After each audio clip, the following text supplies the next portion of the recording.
Hello and welcome. I'm Shashank Mehta, founder at thewholetruthfoods.com, and you're listening to the Whole Truth Project.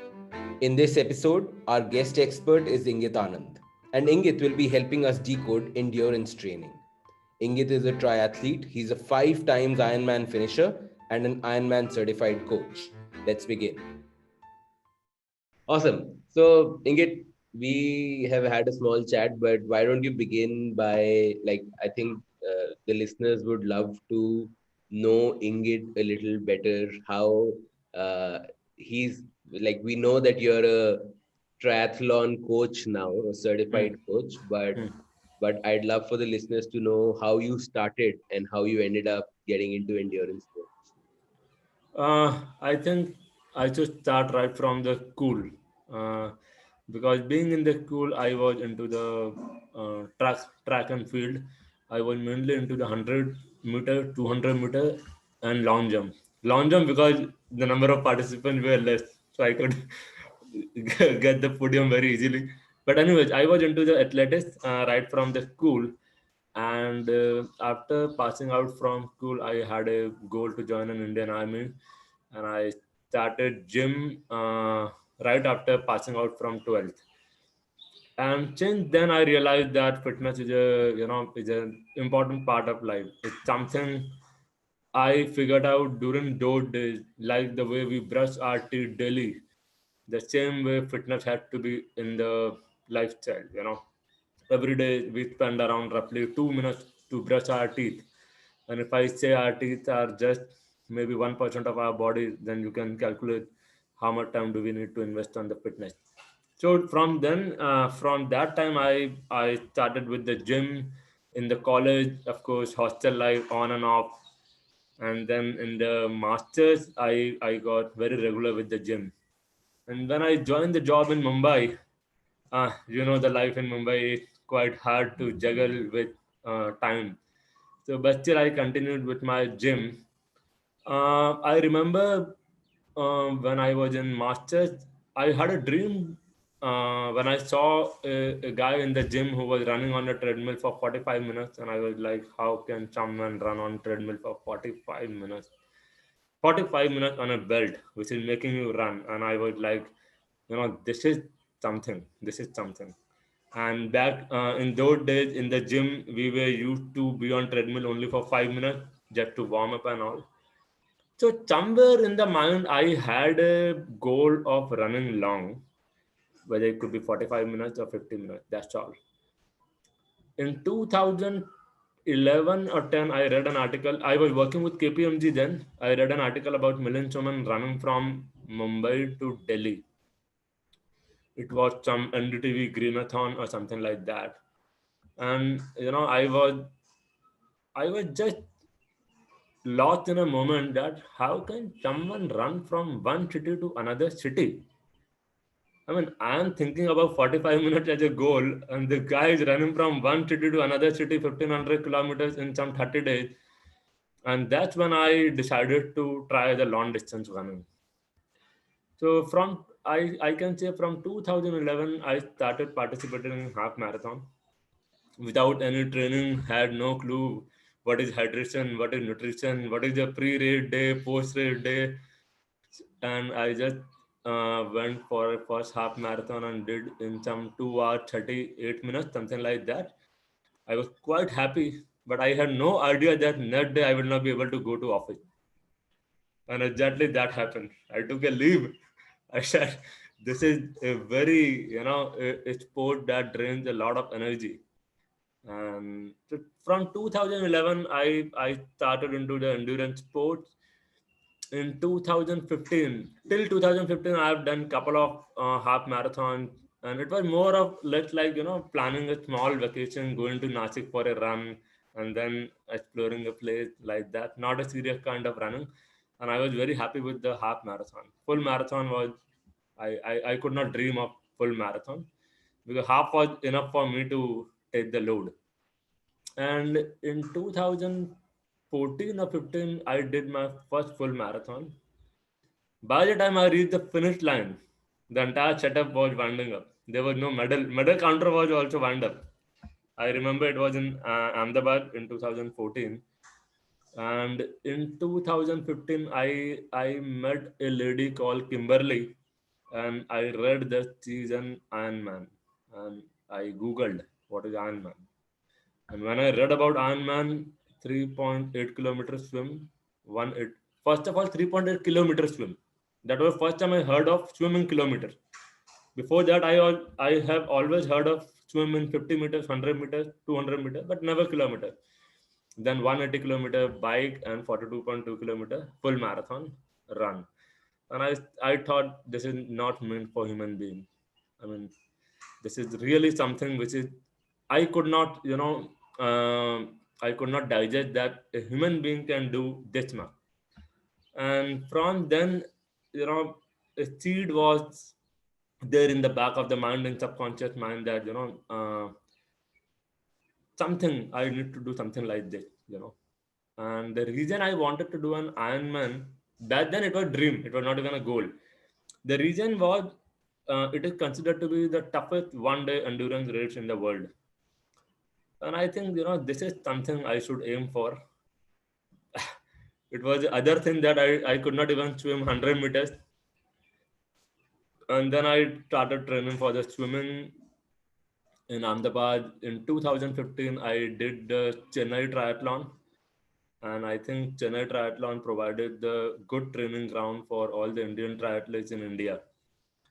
And in 2016, I got married in 2016, and one of my very close friends, she knew that I wanted to do an Ironman.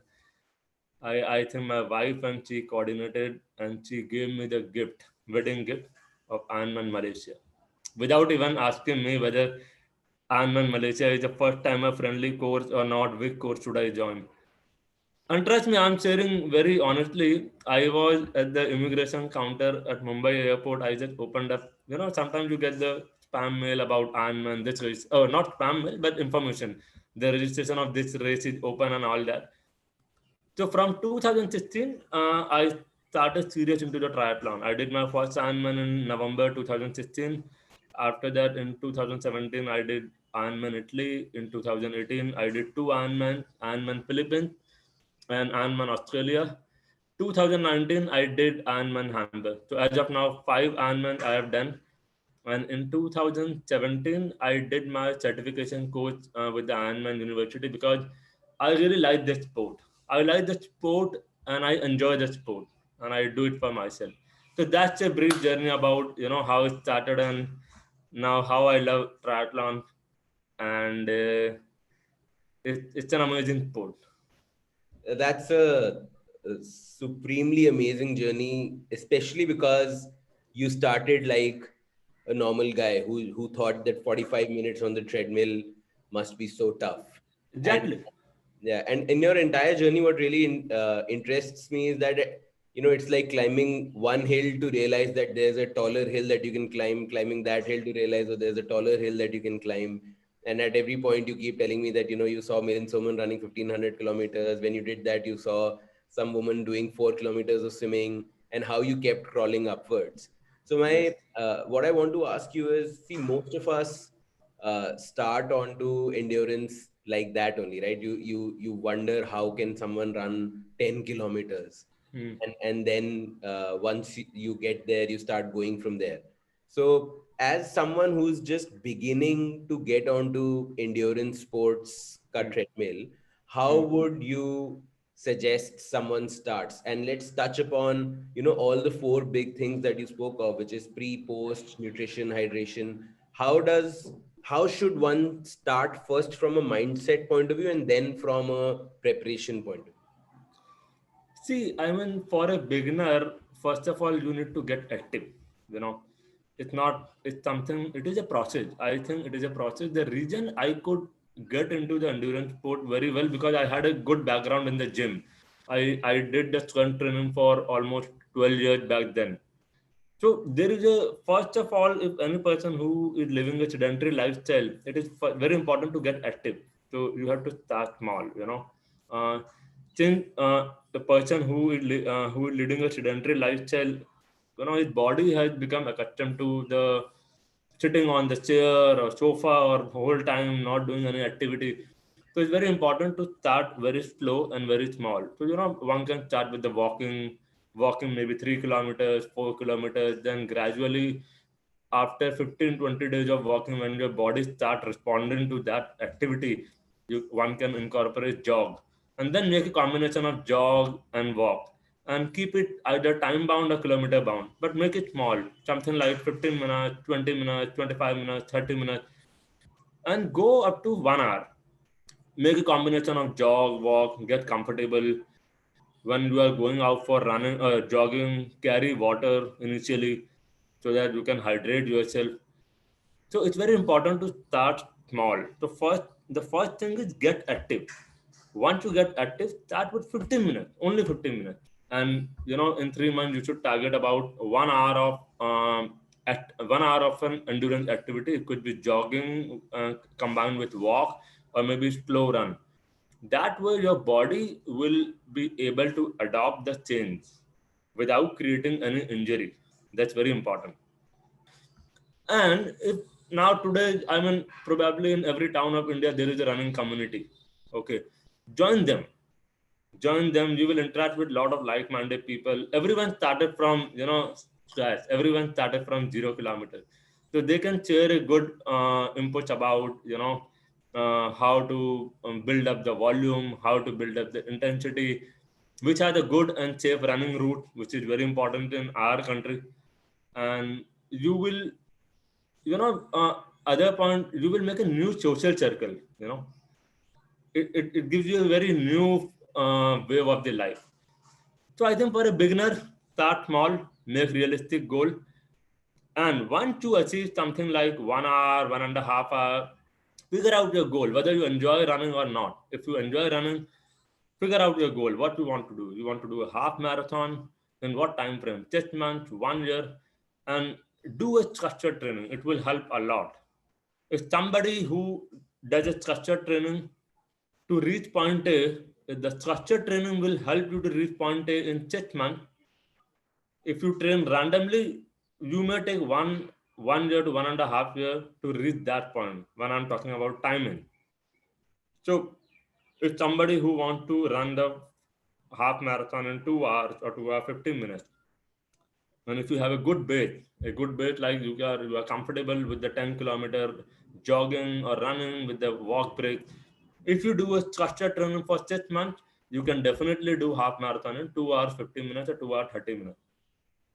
And if you train on your own, just random runs and all that, of course it will help you to stay fit. But you may take more time to achieve the goal when I'm saying the time. So I think it's very important to have the structured training or a coach in place so that you know what you need to do. So today when I wake up, I know what is my workout, what I need to execute, how I need to execute. So that's very important.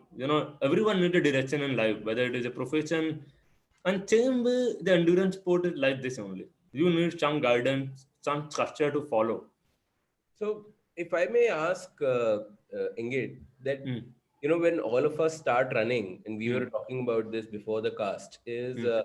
we think bhagna hi to hai. Yeah. Running is just run. Yes. When you say structured training, can you Yes. elaborate for our listeners what does that mean? So I tell you, structured training is a is a is a process. It's a process of maybe 1 year, 6 months, whatever time frame. It will depend on majorly four factors. How I perceive. Number one is what is your fitness base. So, for example, a person who has a fitness base, he may be jogging for 15 minutes, 20 minutes every day, or okay, so that is his fitness base, or maybe running 5 kilometers, something like that. So, one is what is your current fitness base. Number two, do you have any medical condition or any injury in the past? It's very important. So, first point is fitness base. Second point is any medical condition or any injury that you are prone to. Some people will start jogging and they start complaining about I get the knee pain or I get the chin pain or I get the pain here and there. Those kind of pointers. Number three is what is your goal. So your goal it could be to run 10 kilometers or to run a dream run in Mumbai Marathon or to maybe run 21 kilometers half marathon in Mumbai Marathon, whatever. So number 3 is goal, and number 4 is what is the availability of time. So for example, if one can devote 45 minutes every day, and Sunday only family time, no exercise, So based on this, the structured program is formulated. It is made. So usually for the running, the structured program would be like 3 or 4 runs per week, and every run is different. Every run catered to a different purpose. So one is aerobic run, one could be tempo run, one could be interval run, and one could be long run. Now, for example, interval run, it could be a small run, maybe 7 kilometers, but you have to do interval, 400 meter, 10 times, and between two sets, you have a 2 minutes recovery.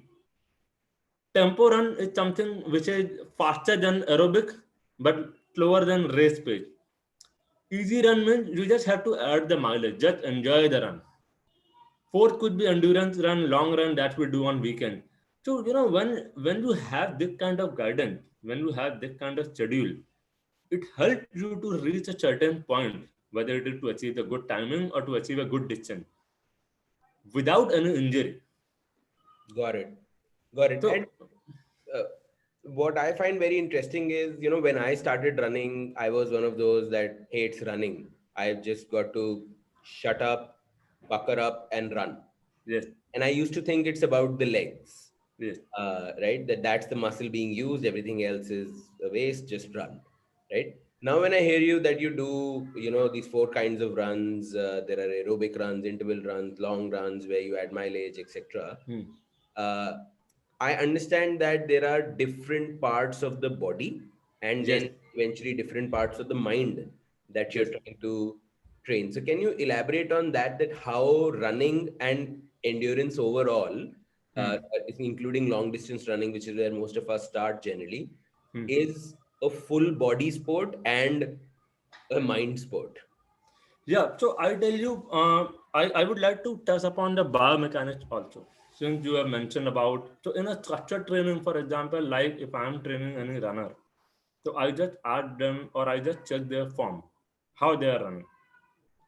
Now, why it is important? Because running is a repetitive exercise. You know, you are swinging your hand thousand millions of times in one run, and once you start swinging in a certain way, it gets into subconscious memory, right?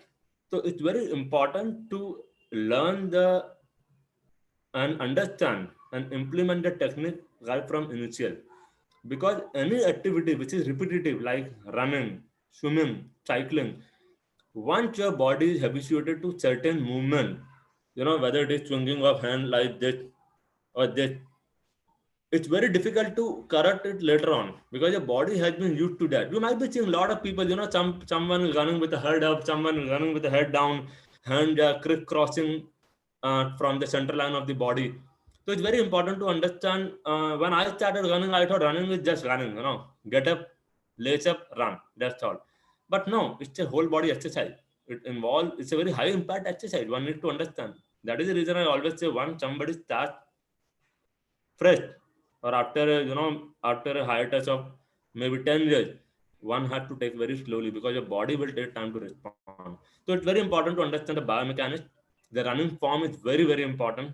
And one a coach or anyone who can guide you in the running form, he can suggest you the changes that you need to make, and you need to consciously make those changes every, you have to implement those changes consciously in every run so that it goes into a subconscious memory.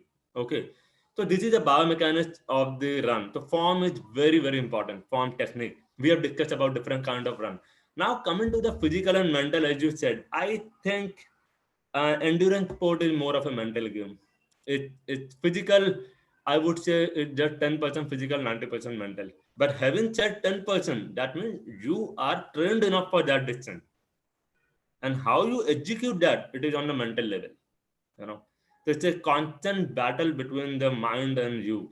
It's a rigorous battle between the mind and you. So it's more of a mental game, and it actually endurance sport tests your mental strength more than physical. It tests your mental strength because physically you are already preparing that. But when it comes to the long distance running, triathlon, it actually tests your mental strength. That's like I think anyone who goes through endurance training reaches that conclusion that the body got tired at five Yes, kilometers only. yes, Okay, absolutely. whether you stretched it to 10 or 15 was all mental. And there's also this interesting stat that in every other sport in the world, the best players of that sport are in their early 20s generally. Yes. But not true for marathoning, not true for triathling. Hmm. It's generally the early 30s, mid 30s sort of people who are the best in their sport, Yes. which generally correlates to mental strength. Once you've seen enough of life and you know how to get through pain, Hmm. then you become a better endurance athlete. And from there, I want to ask you another question of like, now that you're a coach and you see a lot of people trying to get onto endurance sports, Hmm. is there a certain type? Like, do people get start leaning towards endurance sports a little later in life, like around 30 years or something, or is it that you see across the spectrum people trying to do endurance sports? What have you seen in your experience? See, I think to be very honest, one of my trainers is 74 years, and I see people from all age group, whether it is early 20s, not early 20s, but I would say early 30s or late 20s. Because early 20s, I think most of the college goers, they are focused on some other areas of the life, chilling in the life. They don't want to invest time in the endurance sport and all that, unless and until somebody has a good circle about around the sport, or if that person is interested in sport. But I think the major chunk is late 30s, and 35 to 50 is a major chunk. I would not say midlife crisis, but it's a new way to, I think, de-stress, or it's new way to connect to your own self, or spend the time with a me time, and that is the only time when you are digitally disconnected. You are just with yourself, whether you are cycling for 100 kilometers, 3 hours, 4 hours, or running 2 hours, 3 hours. So I think major is the, I would say, I think even if I look from my experience, major is between 30 to 50. A lot of us get onto running initially for weight loss. Yes. That's at least how I started because I realized it's the most efficient form of calorie burning. Hmm. Uh, this is the best, fastest calorie burning that you can get in any exercise where you don't need any equipment at all. Right? So, is that a good reason to get onto endurance? And second question is, especially because we are agreeing that it's the post 30 sort of folks who are getting onto endurance, they're also being told that actually what, you need to do strength training, build your muscle strength, and many of us believe that strength and endurance are polar opposites, that long distance running will make you lose muscle, long distance running ke sath you cannot be building muscle. So, what's your take on both of these things, running for weight loss and running as the opposite of strength training? Now coming to the running is a one of the easiest method for, I would not say easiest, but it is the most accessible method for the weight loss. Because number one, everyone knows that when you run in aerobic zone, the body utilizes fat to give as a source of energy. The body utilizes fat as a source of energy, and hence you start losing the fat and weight when you run. So running is definitely a weight loss. Other reason is accessibility. Not everyone has the access to the gym, or nowadays it's common, but maybe if you look back 10 years, gym was still a luxury, a very I know Bombay had a lot of gym, but I'm talking about other cities. So running was quite accessible, and it doesn't require much of preparation. You just need a teachers and normal shorts and just a pair of shoes, and then you can run. And then you have to maintain the consistency. So I would say it is the most not easy but most accessible way to lose the weight. Now coming to the strength training and running. So I had been to gym, you had been to gym, and we both know, if you are into the strength training, muscle building, the coach will say don't run on treadmill for more than 5 minutes. That's all. You just need to warm up. And we were made to believe that if we are into the strength training, And if we get into endurance sport like run, we are going to lose the muscle. And hence, a lot of people they don't get into endurance sport because they feel that when they get into endurance sport, they will lose the muscle. So both the worlds are different. If we look separately, gym and endurance, they both are opposite. But when you come to endurance sport, I will share my data also, just for your knowledge. So when I came to endurance sport, I lost weight. Of course. I was beefed up. I had good muscles and all that. And suddenly, in a span of 1 year, when I was training seriously for the triathlon, and I started getting lean, and people used to ask me, are you okay? Is your health is fine because you lost weight so quickly? But when I checked my parameters, actually I have not lost the muscle. I have lost all the fat. And when you come into endurance sports and start taking endurance sport to a next level, for example, the first half marathon is for fun. You feel like on the top of the world. Wow, I did my first half marathon. And for that matter, First marathon is something like, an Everest summit. I mean, it's something then you calculate yourself among the less than 1% of the world population, and you are there because you have done the full marathon. But then you realize that if you are into endurance sport, it is very important to do the strength training. They both go hand in hand. So basically, strength training will help you in three ways. Number one, it will help you to retain the muscle mass or increase the muscle mass. Number two, it will prevent you from the injury because endurance sport is repetitive stress on the muscle, on joint, on ligament. So it will help you to prevent from the injury. And third, it will help you to better your form.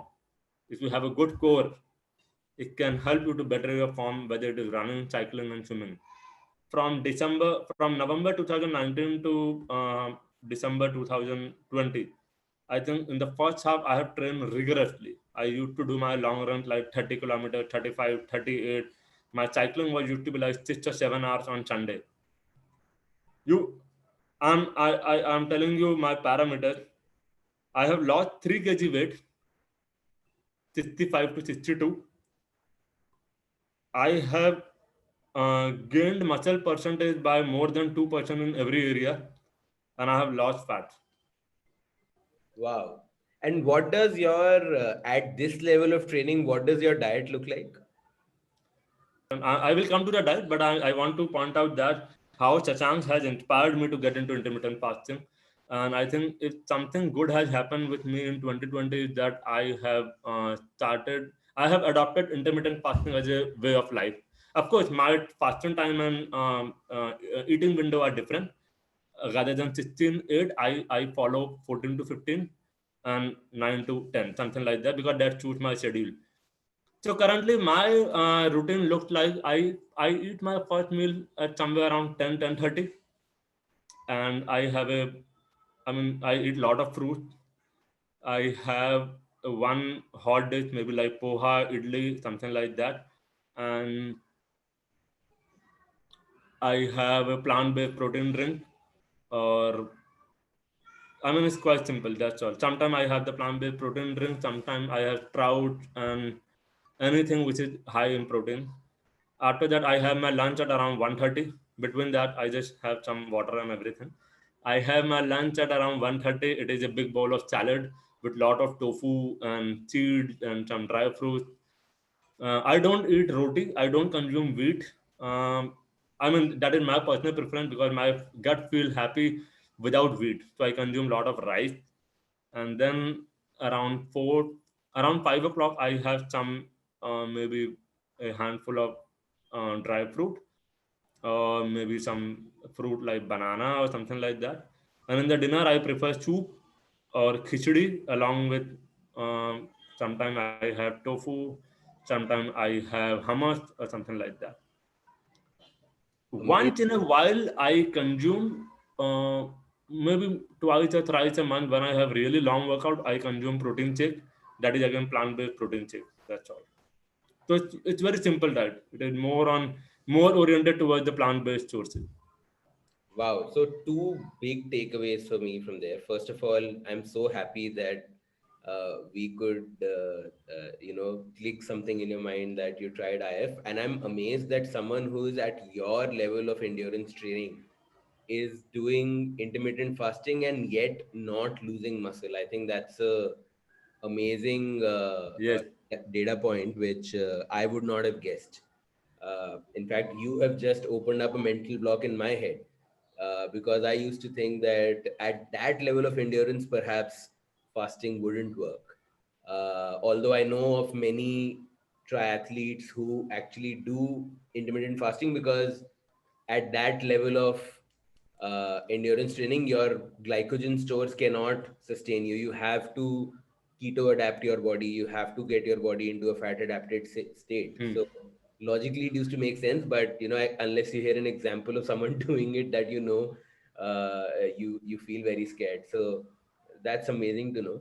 But the Uh, second thing that I want to, sorry, if I may ask, I'm very intrigued by one question that uh, when you're saying you're running 30 to 40 kilometers in your long runs, or doing 6 to 7 hours of cycling, hmm. that's basically 2 to 3,000 calories burnt in one workout, right? Uh, Yeah.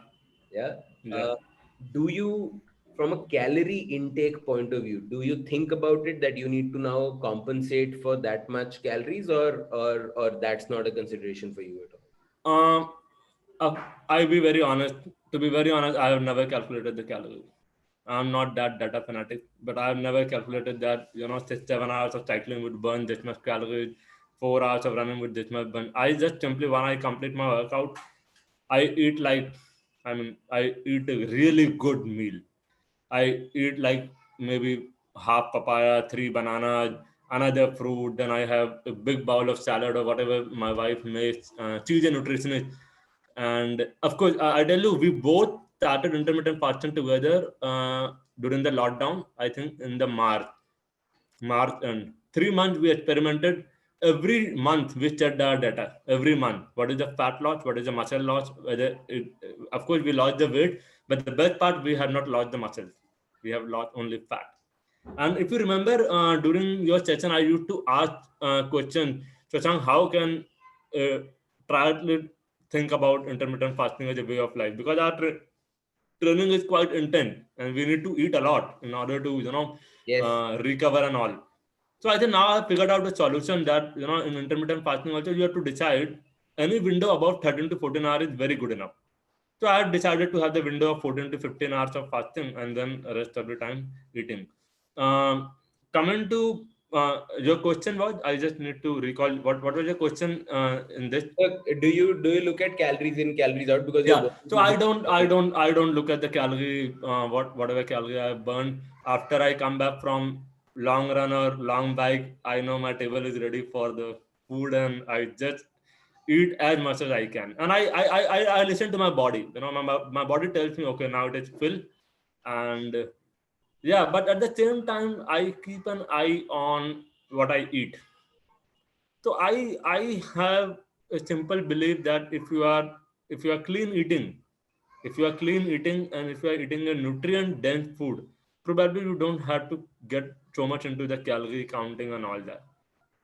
I mean, Yeah. I would like to share one more point, which is very much related to the endurance athletes and the people who are into the endurance, and you can relate it very well. Once somebody does a long run on Sunday, they feel like they have got the right to eat whatever they like, whether it is jalebi, samosa, Absolutely. pizza, whatever. Yeah. And Might be the reason they did the long run in the first place. yeah, so it is the concept remains very simple. Even if on a weekday you do a long run, you get the right to eat something. I mean, you get the right to indulge in whatever you like. How I keep it for myself, I indulge in whatever I like, whether I like brownies or cake. I indulge in that once in a week. That's all, one time. Because I believe if you want to perform good, if you eat good, you perform good, and it gets multiplied, it gets compounding. You know, it's not like the today I've done 50 kilometers, 55 kilometers cycling and all that. That doesn't mean that I'll eat the cake and all that. I Yeah. need to make sure that I eat the food which helps me to recover fast, and also it helps me to perform better with the period of time. at the time goal. Yeah. Because one thing we need to accept, we all are aging. I mean, I'm in mid 30s, and we know that, the only way we can up our fitness level is by consistently doing our workout, staying consistent, and eating good, so that you can increase our fitness level. And absolutely agree. If I may add to that, so of course I've never done training at your levels, but in my own meager way, there was just one point of time in life when I think I was about 26 years of age, when I'd run 4 half marathons, and I now wanted to train for a full marathon. And I was in Calcutta at this time. I was posted in Calcutta, Mhm. and I was lucky enough to have a lake very near my house. One round of the lake was about 4 kilometers. Good. So I said I'll train for a full marathon, which is basically 10 rounds of this lake. That's a sad story that I trained. I got up to 36 kilometers in my trial runs, and then the marathon got cancelled, and I got so demotivated that I never did it again. But but in my trial runs, when I used to run 30 odd kilometers on the weekends on my long runs, I used to come back, and there was this Chinese restaurant at the corner of the street where I used to live, and I used to go, like, I spent the last 5 kilometers dreaming about this chop suey that I would hog. That I went when once I went back, and it, of course, it felt good that you just run 30 odd kilometers. No matter how many calories you eat, you cannot eat more than what you burned Yes. right now. But then later on, when I switched to saying, okay, rather than one big bowl of chop suey, because I realized that it doesn't help me recover, it doesn't give me Right. nutrition. I used to take a lot longer to recover, and my aches Hmm. and pains used to be longer.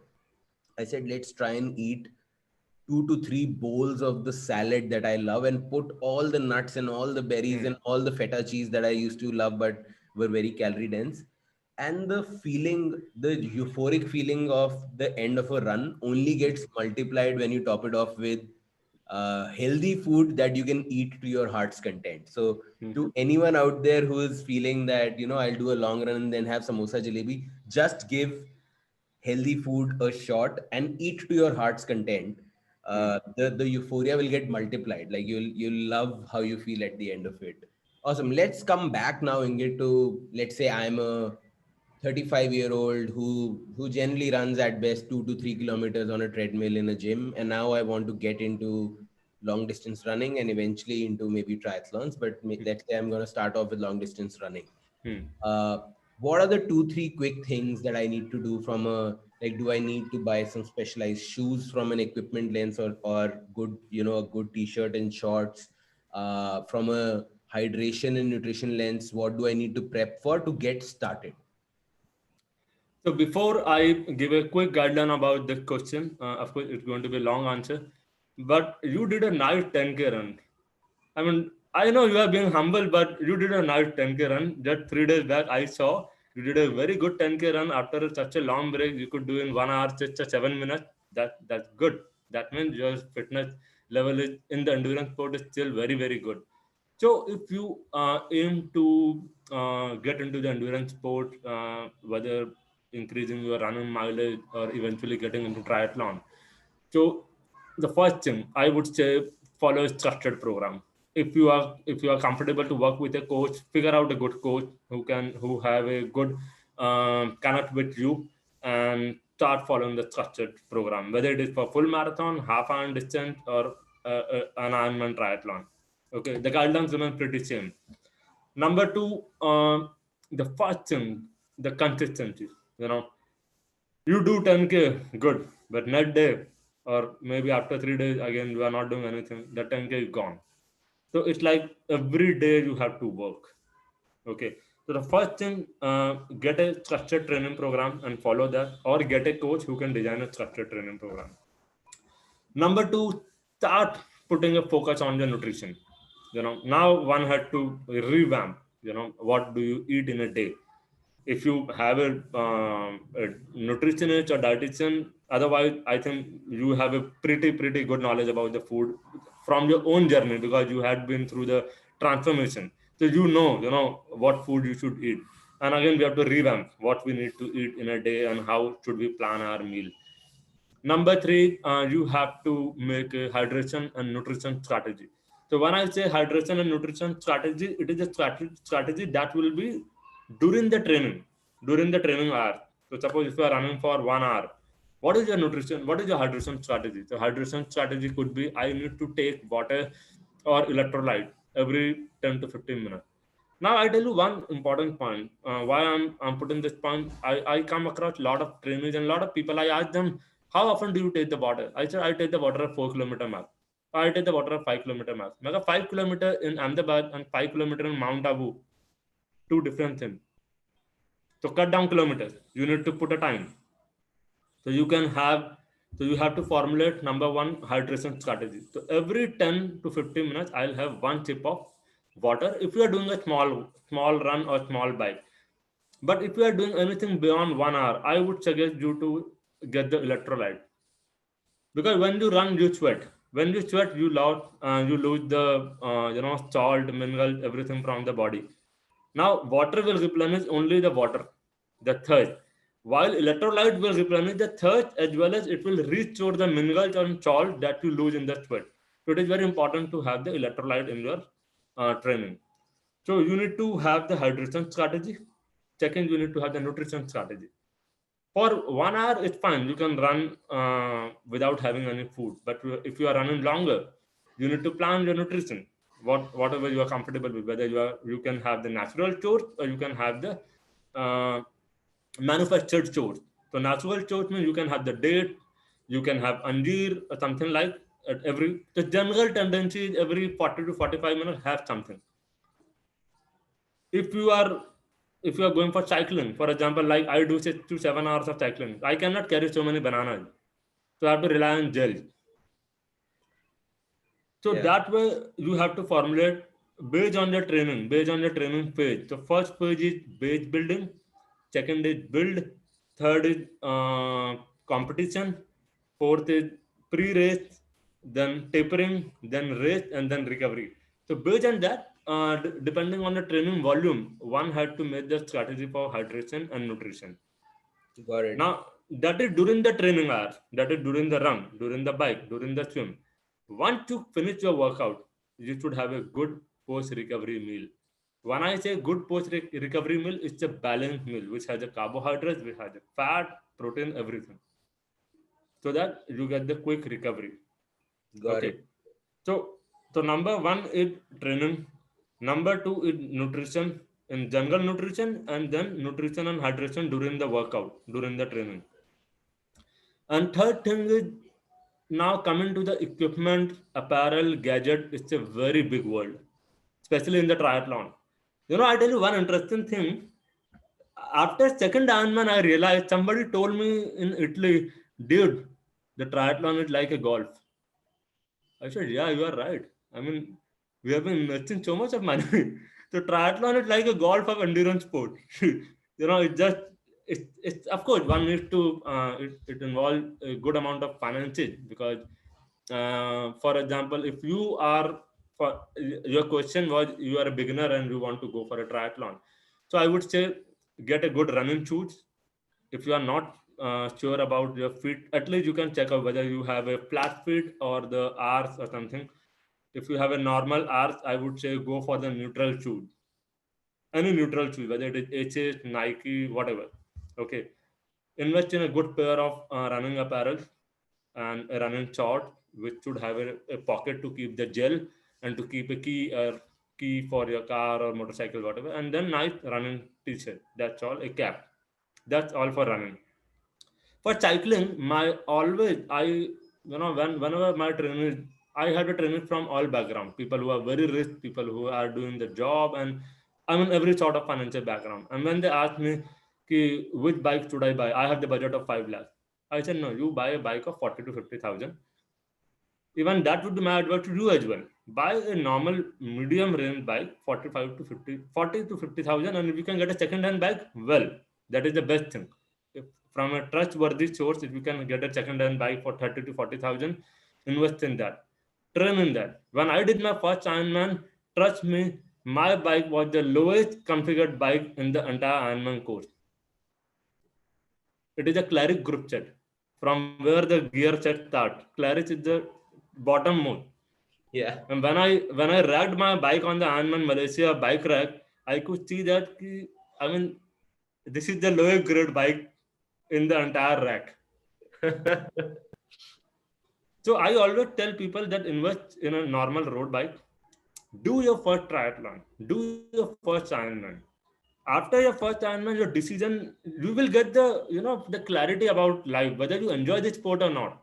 If you enjoy this sport, invest in a triathlon bike.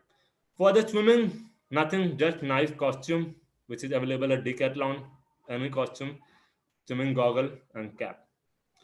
What I would say, which I have realized a lot in our country, and you know, once upon a time, it was my belief also. I'm not saying that. I also learned from my journey. What I learned from my journey in endurance sport, invest in the training. Invest in training rather than equipment. Absolutely. Can't agree more. And I think it's true of most things in life that to get started, you don't really need the best equipment and stuff Yes. in the world. And as you earn it, as you get to that level, you will become clear what is it. Because equipment optimization these are all optimizations. Yes. First, get something to optimize. I discovered running in loops. So if I was doing a 1 hour run, it would be actually 5 or 6, 10 to 12 minute loops around the same route. And then at one point in the loop is where I would have kept the bottle, which is a safe place. So either the guard of some building or some hidden spot somewhere, jahan se it won't get stolen. Although in Calcutta, my bottle used to get stolen a lot, especially when I Huh. moved to Gatorade, Hmm. when I moved to electrolytes because I Hmm. was doing those 3 4 hour runs, water Hmm. didn't cut it. The Gatorade bottle used to get stolen a lot. Yeah, yeah. But such is the running life. And the second one I found a big hack on, which was a huge problem for me, was shoelaces. Hmm. Uh, Shoelaces keep getting opened up on long runs, Oh. especially. So the hack, I thought I will monetize this hack at some time, but I'm assuming this is a common thing. Is Hmm. shoelaces get opened because the flaps keep flapping and Yeah. they get loose. If you Yes. insert them into the crisscross, which is the tight part of then they won't flap and then they won't open. Yes. Yeah, so many people use, Learning. sorry. Small learning from the endurance sport. Yeah, Yeah. these hacks really help a lot. And then I guess all of us have our own ways. Like Ingrid and I were discussing that at least till now, I don't wear shorts with compression inside, but Hmm. most triathletes and long endurance masters do wear shorts with compression inside, etc. And it makes sense because if the compression part of the shorts is where you have your phone pocket, etc., it doesn't flap. It doesn't, Hmm. keep shaking all over the place. Plus, I would also suggest if you are a if music helps you run, make a playlist which keeps you going even when you get tired. Although I'm told, and I've also experienced this, that beyond a point you have to train your mind to bring the music. Music will not carry you for very long, but in the beginning, at least in my experience, it really helps. 2 points I would like to share since you mentioned about the shoelaces. In Ironman Philippines, that was my third Ironman in June 2018. During the run, my legs were, it got open around 9 to 10 times. Imagine I'm in a Wow. marathon segment of Ironman. My legs is getting open. I was getting frustrated at probably not 10. I did more than 10 to 12 times, I think. Wow. I was because Philippines was very very humid. Okay, and at every aid station, which was located at 1.25 kilometer, we were pouring literally the mug of chill water on our head. It's too humid, too hot. There are so many other factors which are bothering you, and then the silly late. We got open around 10 to 12 times, and I was like, I need to figure out because I was always looking for a solution that once the stool is tied up, it should not open. But the one thing that I learned, of course, from the triathlon, you try to save. There is something called free gain. Free gain means taking up any method or tool or any technology that allows you for free gain. The free gain, for example, I give you example. So I have put the lock laces. In lock laces, I Nice. don't have to tie the laces. Yeah. So if you just calculate, even in the transition, when you are transitioning from bike to run, you will put on your running shoes. Even if you invest 30 seconds time both the laces, and if it gets open, that's a different trouble that I have faced. You save around 1 minute just by putting the lock laces. Amazing. Yeah. So And one, sorry, go on. yeah, so lock laces is a very good investment. Hardly, I think, not even 100 or 150 rupees. And the best part, it allows your feet to be free. Sometimes what happens, we tie the lace very tight. And maybe after the 15 minutes of run, we realize, oh no, I think I have tied up too fast. I need to lose up and again retie. So the lock lace is the elastic lace. It is the best solution. It's very easy to put the shoes on, go for a run, put out. Simple.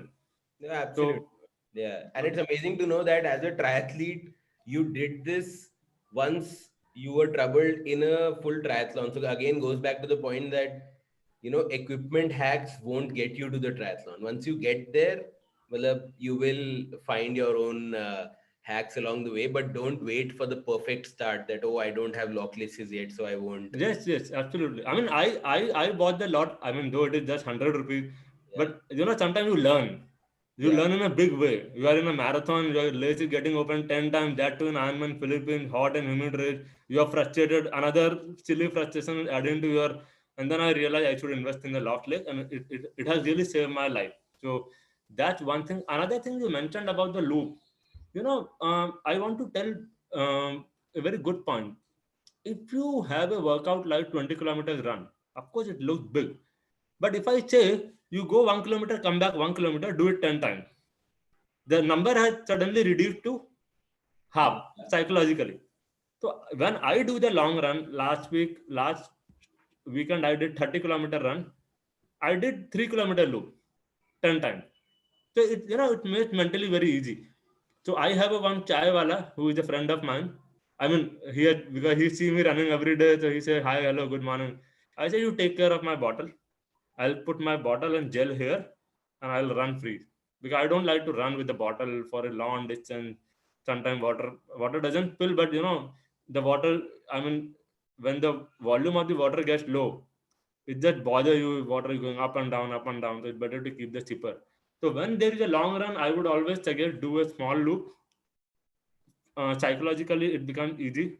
Mentally, it is less taxing, and you don't have to worry about your hydration and nutrition. You can keep it at any point, whether with a security guard or chai wala or something like that. So it helps a lot. Superb. All of us find our hacks. I love the local chai wala hack. I'm going to try that also. Yeah, yeah. uh, okay, so finally, Ingrid, I think we've learned a lot about endurance sport, how to approach it, the technical aspects of it, the mental aspects of it. I want to end with asking you, why do you enjoy endurance sports? Because a lot of people, at least from the outside, like there are friends of mine who tease me saying, you own a car, why are you running 20 kilometers? Yeah, so from the outside, Sometimes people may say that you drive 10 kilometers to run 20 kilometers and run then 20 kilometers and come back. Yeah, so why do you run, or why do you do triathlons? Why do you do endurance sports? What do you enjoy? uh, good question. I would say few points. Number one, I love suffering. The suffering that it comes from the endurance I sport. I want to do a slow clap on that first point. No, I sometimes when I run at 11 in the morning or 12 in the morning, sometimes I go deliberately, I go late. Two weekend, I mean, just 2 weeks back, I started my run at 10:45 deliberately because I wanted to face the sun. I want to face the every situation so that I don't have any point in my mind that this race was hard, it was humid, it was hot. When people complain that Mumbai Marathon, it was very humid, it was supposed to be humid. It was not that day that suddenly became humid. It's better you train in the humid. You train in the late morning. Like, make yourself comfortable with the run in the heat or sun or humidity. So number one, I love suffering. Number two, honestly, if I be on a bit of not philosophy side, but it teaches you to embrace. It teaches you to embrace the life. I embrace whatever. whether it is hot, humid, raining, headwind, tailwind. It allows you to embrace the situation, and that helps you in the life also.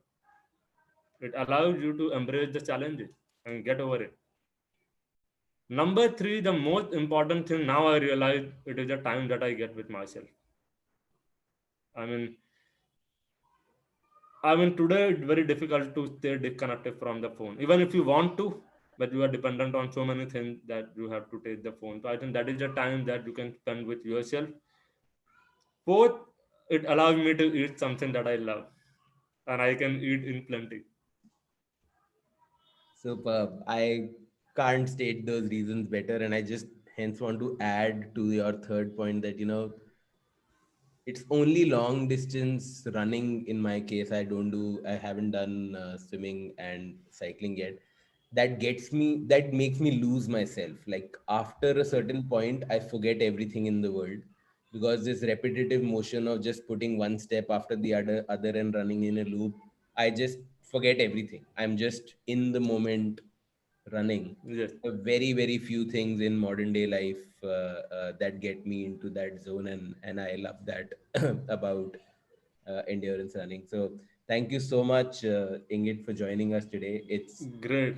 It's been a real pleasure, especially because I'm personally just getting back to endurance. So remembering what it used to be like from a stalwart in the area is has been great for me, and I hope our listeners learn from it a lot too. No, Thank you. I mean, same here, same here. Absolutely pleasure connecting with you, sharing our journey. I mean, of course, your transformation is something I have told a lot of people about. And I think the biggest learning in my life from you, or as in overall, I understood intermittent fasting as a lifestyle. And I think it's great. It's something that also that I learned intermittent fasting from you. I got convinced when you conducted the session, and there I realized that intermittent fasting is a lifestyle, and it is a brilliant lifestyle.